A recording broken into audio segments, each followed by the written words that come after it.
I believe that the museum will help educate the rest of the world that the Holocaust was something that happened, it was in the past, and that the future to brighten educationally, culturally, socially, intellectually, professionally, what the Jewish people, particularly of Poland, brought to the rest of the Jewish world. Having been to Poland before Perestroika and seeing the depth of despair that was in Poland, because when you used to come to Poland, all you would do is go to the concentration camps and see and learn all about death and the Holocaust. And what the museum does, and for me personally, what this does, is perpetuate the feeling that the 1,000 years of history of the Jewish people that began in Poland will be able to continue and show the rest of the world that the Holocaust wasn't the end of everything, but the beginning. Well, in the Bay Area and in Israel, Koret Foundation has concentrated on Jewish peoplehood in a variety of ways, and I think that the museum is just an extension of this on a broader base. Sometimes in life there are things that you feel you need to do, and when you take a step back and really look at it, you realize that not just do you need to do it, but you feel like you want to do it. And together with Toby Philanthropies, the Koret Foundation is the single largest contributor to the museum. And for that, our board, me personally, and Tad are extremely proud and grateful. Well, I think it wouldn't be over-dramatizing to say that it's essentially become my life's work here in the last decade or so. Its meaning, I think, it goes beyond its meaning to me. I think that this has great meaning to the Jewish people as a whole.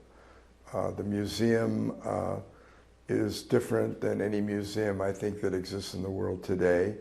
It's basically a chronicle of Jewish culture and history and philosophy that have served as the underpinnings of Western culture.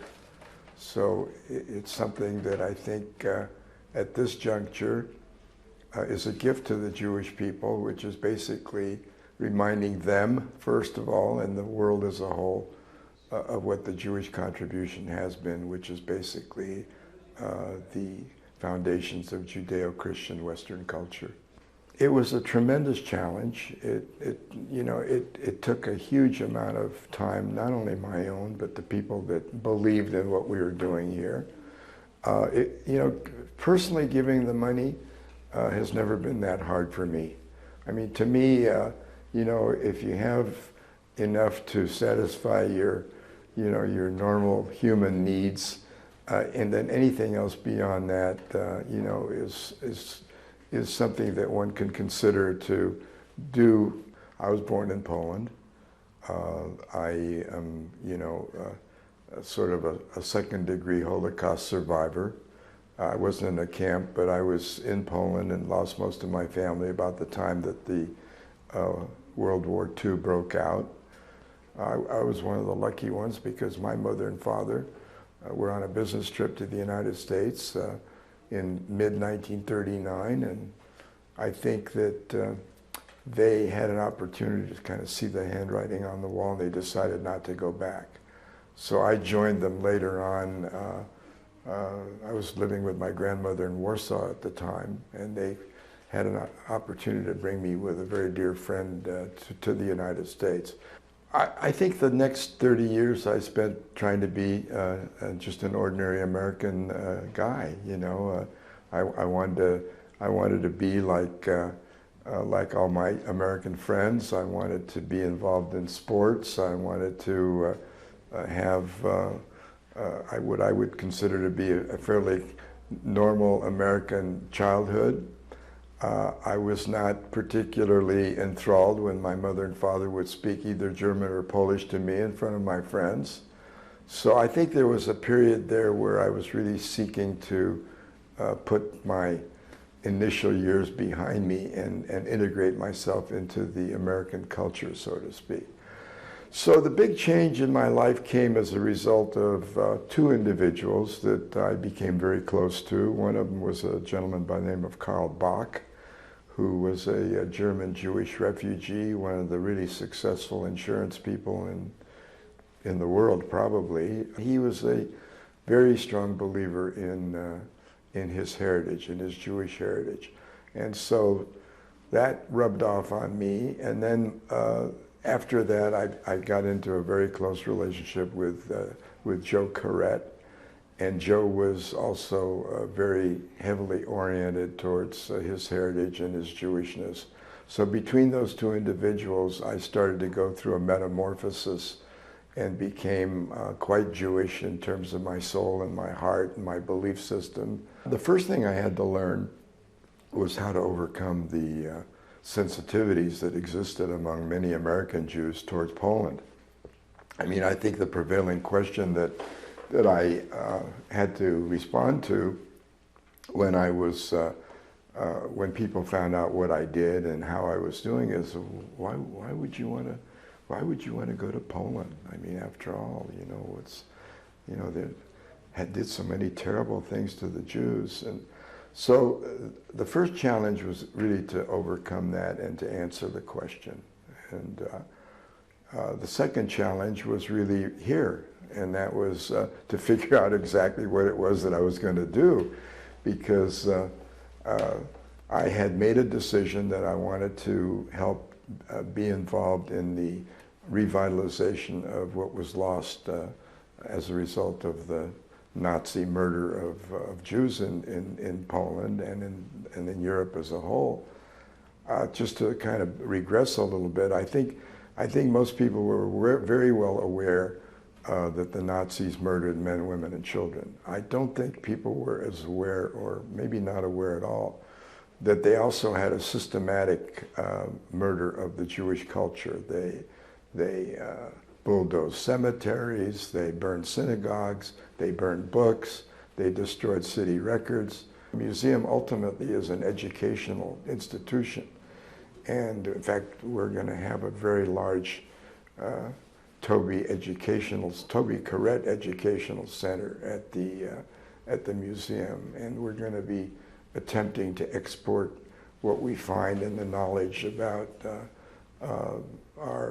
our past and our history and our philosophy and all of the elements of Judaism that we wrap into this term that we refer to as peoplehood is going to be essentially our lesson for our own co-religionists and for the people that are not Jewish. And you know, it's interesting, the best students that we have so far are the Poles.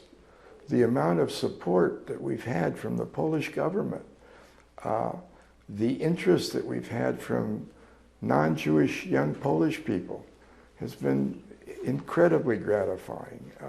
It certainly is true, it's a matter of record, that probably 70% of all American Jewish people have their roots in what I could call Greater Poland.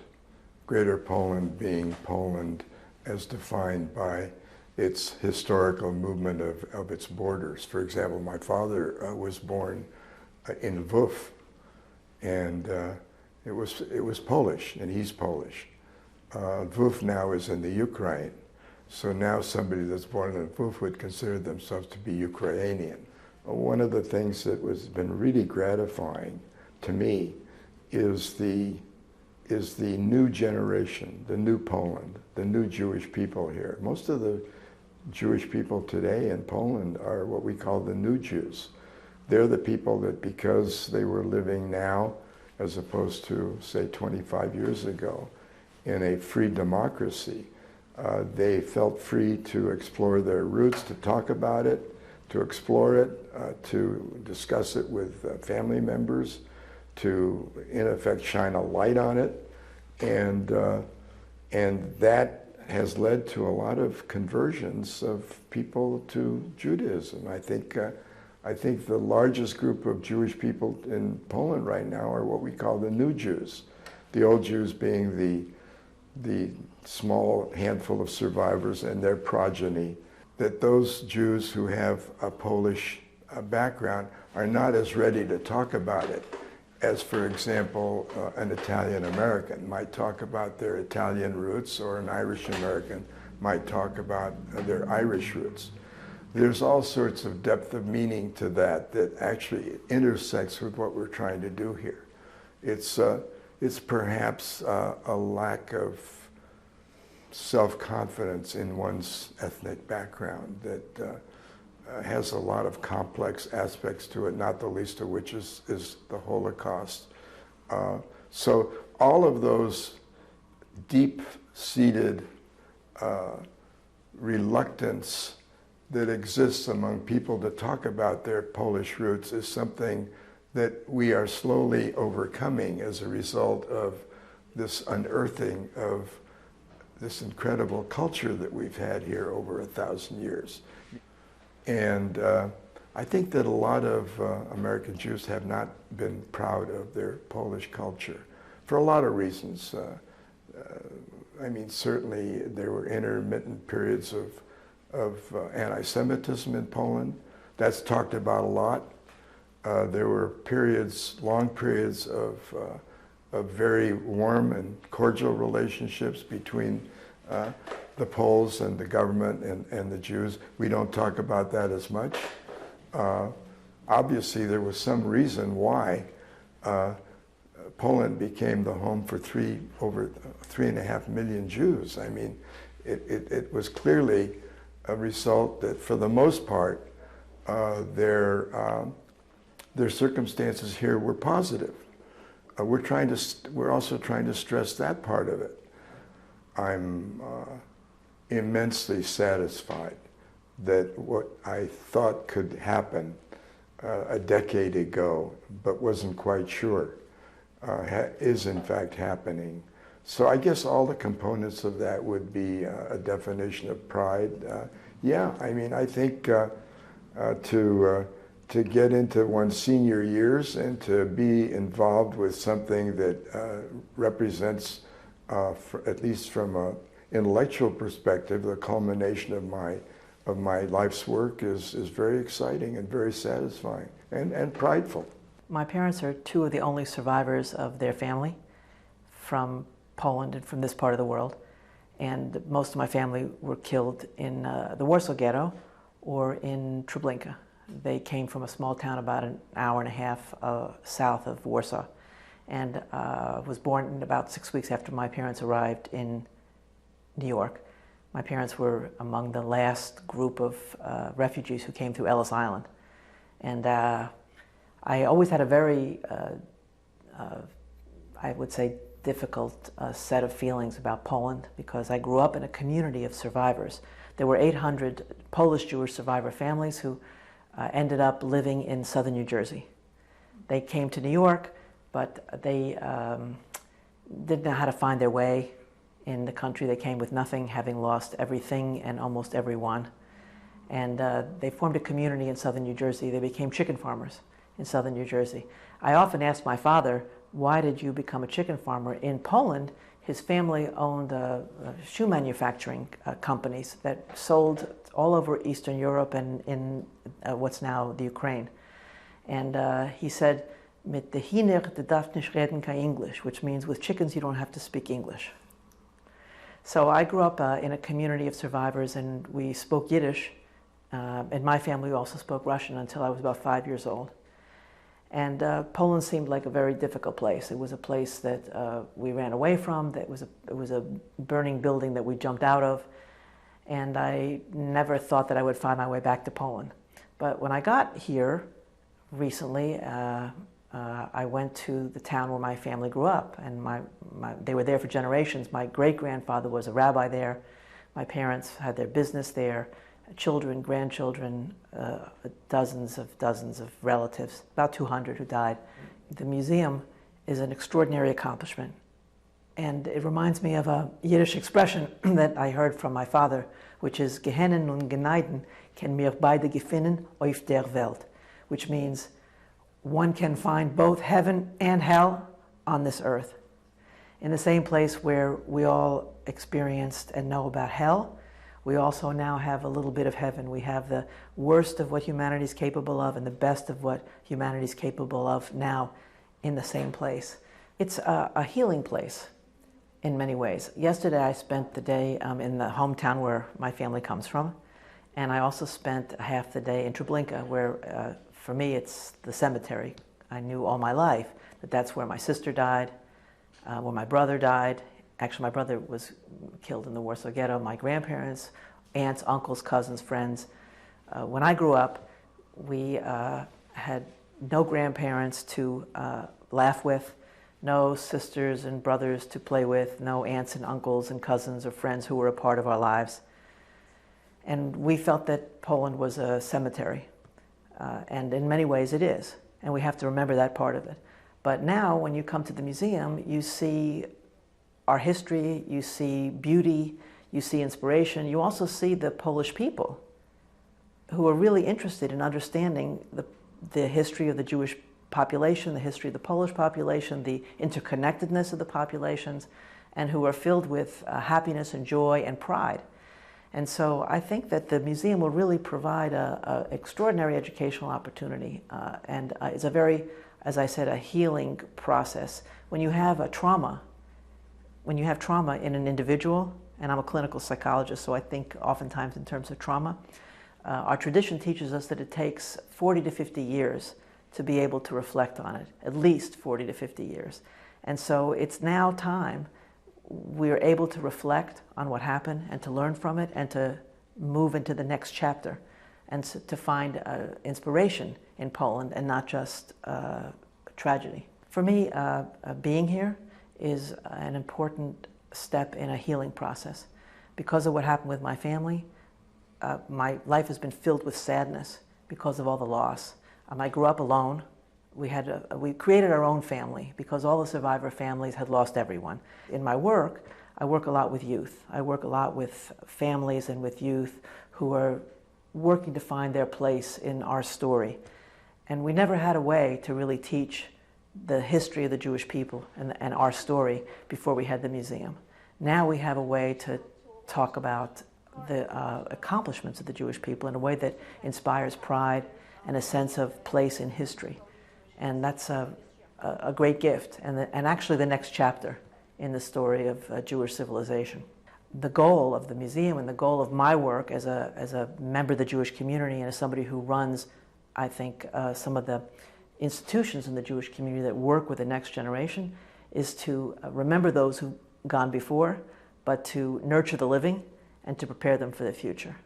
I think the museum for us gives us the opportunity to develop worldwide programs for education, not just Holocaust education, but Jewish education as well.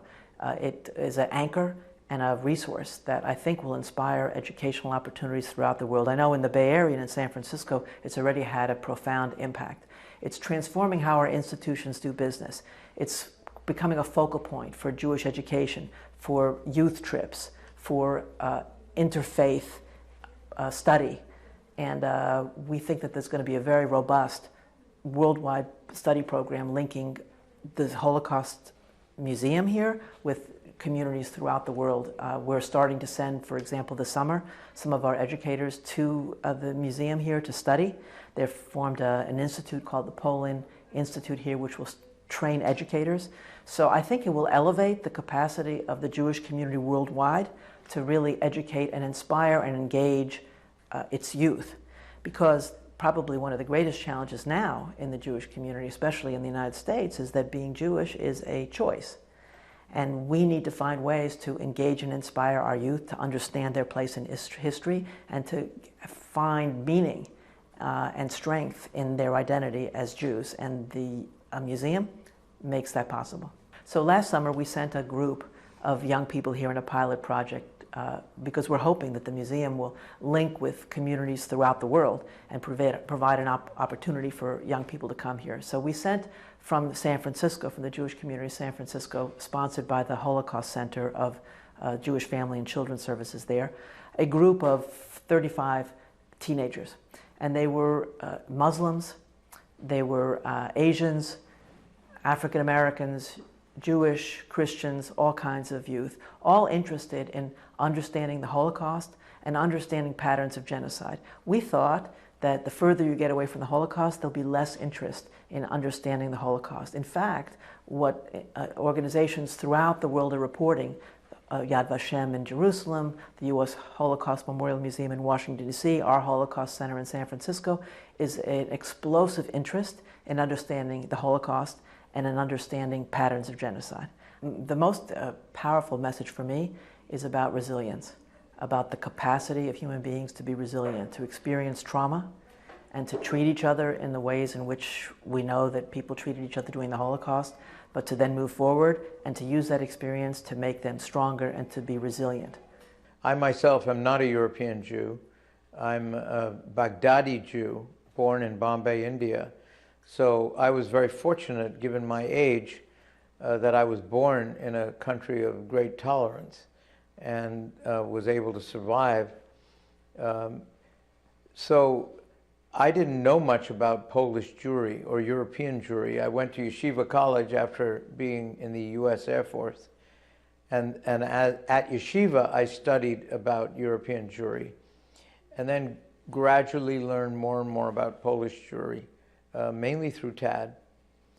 And as I learned more about the history of Israel and more and more about the history of European Jewry, I realized how important Polish Jewry has been in the history of Judaism. A museum of this sort has its own purpose. There are many other things that we have done as a result of the Holocaust. One of the things that we have not done is really studied the people that were here for 1,000 years. And that is a very different study than looking at how they died. It's looking at how they lived, what they contributed, and how rich their contributions were relative to society in general, not just to Judaism. So I think that's what's unique about this museum, that it doesn't try to do all the conventional things one does about the Holocaust, and what we have done about the Holocaust, such as creating the State of Israel, creating legal doctrine to fight genocide, stuff like that. This museum looks at the civilization that was here in Poland, in general, Poland with a big P, so to speak. And I think it's just amazingly creative idea to do that, because as many times as I'm moved by the history of how people got killed here, and it's devastating and it's moving, etc., I think it's more a tribute to them, to how they lived here and what they did here and how important they were. They helped build science and industry in America. They helped create the State of Israel.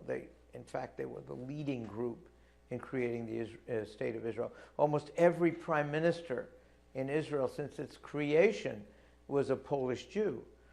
So it's just staggering how much they've contributed. You don't go to a Holocaust museum to feel pride. You go to a Holocaust museum to remember, to learn how horrible something was that you want to prevent. But you come to this museum to feel pride, to feel that this group of people managed from very small beginnings to help an entire culture.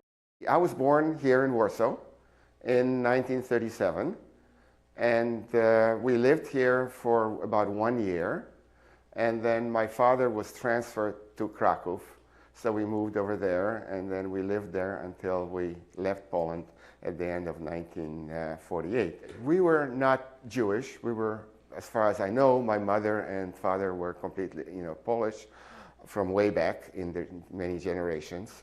But we certainly felt persecuted, like most of the Poles. I mean, the German master plan was not only to eliminate Jews from Europe by killing most of them, but also reduce the Poles to basically slaves and eliminate all of the intelligentsia, the people who could conceivably provide leadership in any battle against the Germans. So we, never felt safe. And I am sure that had my father remained in Poland, he would not be alive by the end of the war. Yeah. Well, look, I'm very, very impressed with the museum and with the plans for it, because whereas there are a lot of Holocaust museums, and I admire and certainly believe in their mission, but nevertheless, there really are, as far as I know, nothing of this nature anywhere in the world. And I've always been interested in history. I think this museum has a great potential both to promote tolerance of the Poles versus the Jews, but also of understanding of what the Jews contributed to the Polish history. And then a lot of sort of the richness, for example, of the Polish culture would not be there if it were not for the Jews, in Poland for 800 or 1,000 years. So, and that is not known very well today in Poland. And so I hope that this museum will enable the Poles to learn about this mutual heritage that the non-Jewish Poles and Jewish Poles really have together. And I really think that this museum will be one of the top attractions, if not the top attraction, in Warsaw for quite some time. So I am quite sure that especially American Jews, as opposed to other Americans of other ethnic background, will really flock, here and be very impressed with it, will tell their friends, and it will become quite famous in the United States. Well, my parents were both survivors of the Lodz Ghetto, and in '44 they went to Auschwitz. They met after the war, first of all. So they went to Auschwitz in '44, and they both were sent to the work camps in Germany. And after the war, they met in Hanover, in Germany, and they married there. Then they came to the States in '48, and I was born in New York in 1950. So in 2004, we came here to Poland, and we went to Lodz to commemorate the 60th anniversary of the Lodz Ghetto liquidation. And both my parents were in the Lodz Ghetto, so we came here for that, and we spent 2 weeks traveling around Poland. So we went to Lodz, we went to a town called Lagów, where my mother's from, and we went to Krakow and Warsaw, and of course to Auschwitz. My parents were both in Auschwitz, and this picture is from the Auschwitz visit we had there.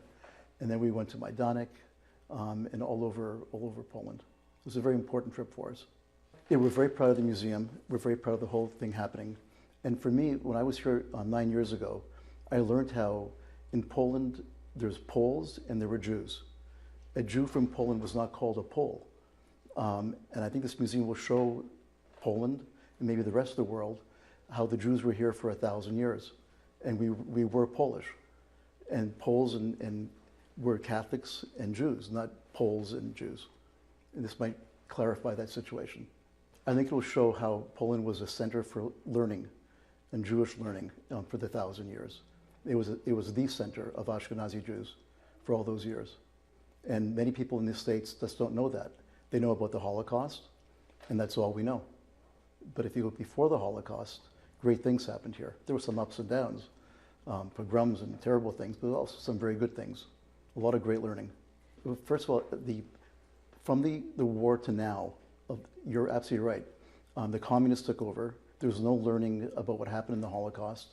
Poland didn't realize really what happened here. And only after the communists left did the history come out. And now it's showing up in the museum to show everybody here what happened during the Holocaust and what happened before the Holocaust. The reason why I want to show the photograph, it shows our family. And this is my parents and my aunt and uncle, and they were supposed to die in the Holocaust. But with the resilience and the future that they held for themselves, they were very strong. They came to the United States and built a new family. So it shows the resilience of the Jewish people, that we were supposed to all disappear, but we didn't disappear. Some people questioned the location, that we took the picture at the train tracks in Auschwitz-Birkenau. And it was a holy place. We shouldn't have done that. But we were trying to show that we were there and we lived and survived, and we now have a big family growing out of the horror of the Holocaust. It's wonderful that the museum is on the site of the Warsaw Ghetto, and the uprising happened 70 years ago. And to commemorate the 70th anniversary of that uprising and the opening of the new museum at the same site is really, it's a wonderful thing. The people in the United States and the rest of the world should drop the stereotypes of Poland and come here and visit it and see what's going on here, see the museum, see the archives that happen in the different institutes around the country, and visit and see what a great place it is. There's a lot happening here. The opening of the Museum in the History of Polish Jews has so much meaning for me personally and for my many friends and colleagues who've dedicated their lives to rebuilding Jewish life here in Poland since the 1989 fall of communism. One of the main important meanings of the museum's opening has to do with it opening on the anniversary of the Warsaw Ghetto Uprising. There's a very direct and deep, profound link with great meaning for Jewish people. The Warsaw Ghetto Uprising happened on April 19th, 1943. At that year, it was actually the first day of Passover, a very important liberation holiday for the Jewish people, as we know. The ghetto fighters raised two flags over the ghetto walls. One was a banner of the Zionist movement, because of course the State of Israel wasn't born yet, and the other was the Polish national flag. It was the first time that either of these flags had been raised since the start of the war and Poland's defeat by the Nazis. So it's an incredibly historic moment, and it signaled a show of solidarity. The Polish Jews of the Warsaw Ghetto believed in themselves as Polish Jewry. It also was a sign of a defiant proclamation against the Nazis. It said, "We are here," in Yiddish, "Wir seien do," in Polish, "Jesteśmy." And those words actually became a verse that is part of a partisan song that the Warsaw Ghetto Uprising inspired by a Jew in the ghetto of Vilna. So "Wir seien do," we are here. And that was to say to the Nazis, you're not going to win, we're going to win, and we're going to fight, and we are going to survive, and we are going to come back and revive Polish Jewish life. The show of optimism in that is really remarkable. And to have the museum open on this anniversary, it's as if the future that the ghetto fighters saw back then, 70 years ago, that future is now. Wir seien do, we are here. There was also an artist in the ghetto, a woman named Gela Sextain. She painted even through the days of the ghetto. Where she found paint and pens and paper, I don't know. It's miraculous. Even more miraculous was that her husband buried 300 of her artworks in one of the Ringelblum milk cans. 300 pieces. It's the only artwork that survived the Warsaw Ghetto. And along with the artwork, there was a last will and testament that she wrote. It was titled, "What Can I Ask For? What Can I Demand?" Can you imagine? And what did she demand? She demanded, I want to give my artwork to the Jewish Museum that will one day be here to celebrate pre-war Jewish life. I mean, these are the words that have inspired the opening of this museum, the creation of this museum. In my mind, these words are broadcast and inscribed in the entranceway to the museum. I think of them every time I look at pictures of the museum and prepare myself to enter it. I believe the museum will instill cultural pride and confidence. The people who have not yet identified openly as Jewish, but know they are, will begin to do so. That people who might have an inkling that they have Jewish roots will start to explore them. Because this museum is not about the Holocaust. It's not about old, shabby pre-war buildings or Stalinist tenements. It's this beautiful building. It's a museum of life. You know, it's filled with light. You feel so proud just to enter this space. There's a real sense of civic pride, of cultural pride, And that, I think, is what it gives people the courage to embrace their Jewish roots and identity. I think there's kind of an aha moment to the experience of the museum, especially coming through the core exhibition. And the aha moment will be, wow, we really were here. We weren't marginalized. We were central. The Jews were central to Polish culture and history. The Jews were central to European history. And Poland was the center of world Jewish history. And so much of what we call modern American Jewish society and modern Israeli society really has its roots here in Poland. This is really a remarkable museum to be able to document almost 1,000 years of Jewish history and not have it disappear without a trace, which is probably what would have happened. And I think of the analogy of the Spanish Inquisition, that if after the expulsion in 1492 there had been a group of people who decided we need to document Jewish history here in Spain, the richness of what we would have been able to recover would be far greater. So this is doing a service. The Toby Foundation is really providing not only a remarkable gift, but a gift to the preservation of history. Polish community used to call this, in a play on words, Polinia, which in Hebrew would be "here God dwells," because they saw it as their Jerusalem. They saw it as a sacred land. And it was for them. It provided such richness to the Jewish experience. So to be able to provide that to, and young Poles today are very interested in the Jewish past, because this is a new generation.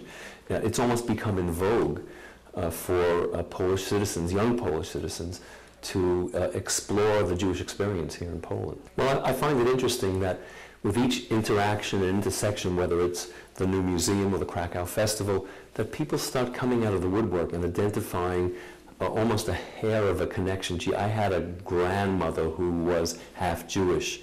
And so people are exploring Jewish roots. They are looking at what the religion means.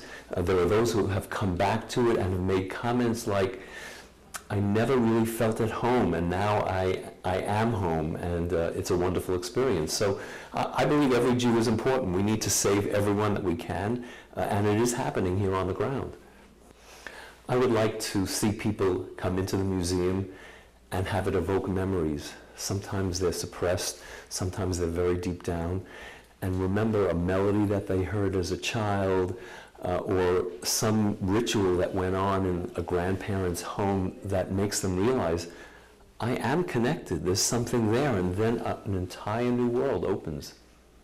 This is an opportunity not only for Poles, but also for Jews, because the truth be told, the Polish experience is vanishing. You know, as those of us, I'm a third generation American from Polish descent on one side. As the generations go forward, there will be less and less memory of that. And this puts it in the forefront. This creates a deep connection to that heritage and makes them appreciate where they came from, and also to have this sense of pride in the Polish experience. This symbolizes a renaissance in Jewish life. There is a difference between physical presence and spiritual presence. We cannot bring back those who perished, but their spirit is here, and this museum documents that and elevates it and brings it in a powerful way to the minds of Jews and Poles alike.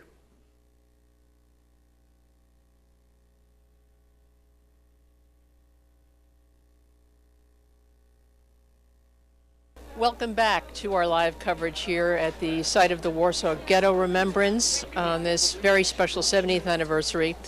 And I'm very privileged to have with me several important, distinguished guests, first of which is the Chief Rabbi of Poland, Rabbi Michael Shudrick. Rabbi, thank you for joining me. Hi, good morning. What does this day, this event mean to you, mean to the Polish people? Well, it means we have a chance to remember. It means that while not enough was done 70 years ago, very little was done to help the ghetto fighters, we can't change that. What we can change is to make sure that we remember it, and we remember it in a proper, in a deep way. And I've never seen Warsaw remember the ghetto uprising like I'm seeing today.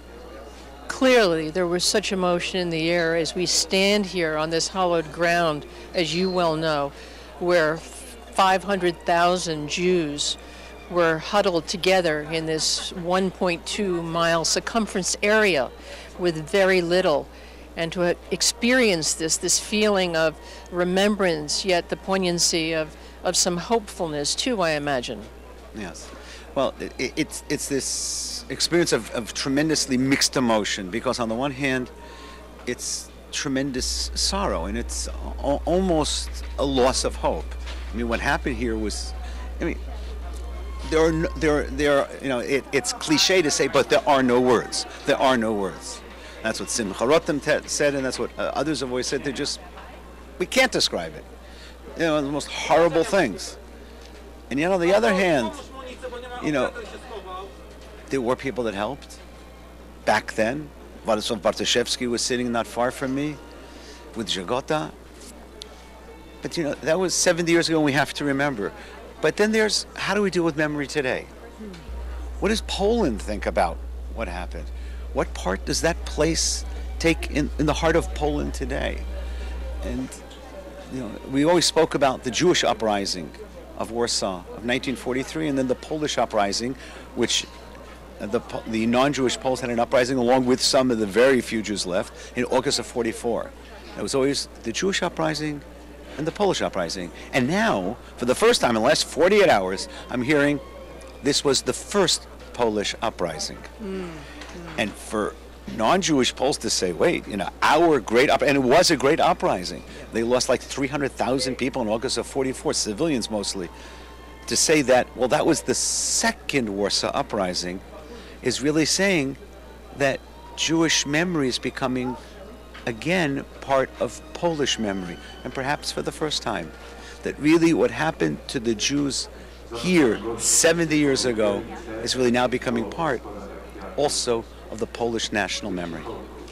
And it's also significant, of course, and incredibly memorable on this spring-like day in Warsaw. The rain held off, which was nice and symbolic, I think. To think that there were 3.5 million Jews living in Poland before the war, the largest Jewish community, and now how many do you suspect we have here? Well, the story of today's Jewish community is there were 3.5 million exactly, 90% murdered by Germans and accomplices. Still leaving after World War II, 350,000, more or less, survivors, of which the vast majority leave Poland in the 25 years after World War II. If you want to feel safe saying, I am a Jew, it makes good sense to leave post-Holocaust, Soviet-occupied, communist Poland. And so Jews left, but not all the Jews left. And the ones who remained, many of them gave up their Jewish identity to the extent that they never told their children or grandchildren until 1989. And then after 50 years of hiding, there was the question, is it safe today for me to tell my children, grandchildren, friends, colleagues that I'm really Jewish? Since 1989, thousands and thousands of Poles have discovered they really have Jewish roots. We don't know how many Jews there are in Poland today, but I do know tomorrow there'll be more, because they keep coming out. And that's hopeful news, and thank you, Rabbi, for being with us. Thank you. With me now, the former Polish ambassador to Israel on this very symbolic day, Matthew Kozlowski. Ambassador, thank you so much for joining us here live on JLTV. What do you take away from this very historic ceremony today? Well, that's historic because I think it's the last ceremony like that. I would say the even number where we still have among us those who are fighting. And, you know, the presence of Kazik was something really moving. Meaning the ghetto fighter, Yeah. one of the three who's still alive. Yeah. You know, I knew Kazik very well when I was in Israel. I got very friendly with him, and I was initiating this monument at Prosta Street to commemorate his enormous achievement with taking these fighters out, because of his action we know about these fighters, otherwise all the other would perish. And having been in Israel so often, your capacity as ambassador to Israel, what do you hope will come out of this when you see an experience like this today, bringing together various cultures? Well, it is not the first ceremony. I witnessed this 10 years ago, the 65 ceremony, when Kazik got the officer's rank of Polish army. So that was also very symbolic. But we are in front of a very impressive building, as you see, museum. Behind us, yes, the new museum, the history of the Jews. Museum, and I think that this museum would be of enormous importance, because that will bring life the 1,000-year history of common history, Poles and Jews. So that will be a great lesson for Jews and for Poles. Yes. And we have just shown our viewers a program where we were giving them a little bit of a virtual tour, if you will, talking about the new museum and what it will offer to visitors, providing a beautiful series of examples of what life was like for Polish Jews over the past 1,000 years, which was quite amazing. And it is very important for Poles as well, because it will teach the Polish youngsters that our history is a history of many nations living together, and our culture came out from many sources, and the Jewish source was one of very important. Thank you so much, Ambassador. Thank I wish you. we had more time to talk. There is so much to discuss. Thank Pleasure. you.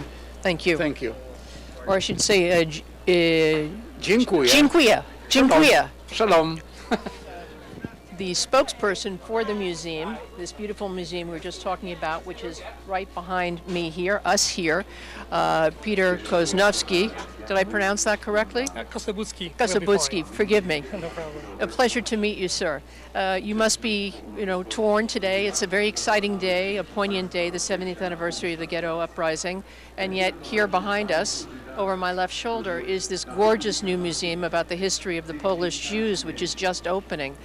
Tell me a little bit about it and why you're so excited. Yes, we are so excited. It's a very exceptional day for the museum and for the community of Warsaw and of Poland, because these two elements, the monument and the museum, they remain in a close dialogue with each other.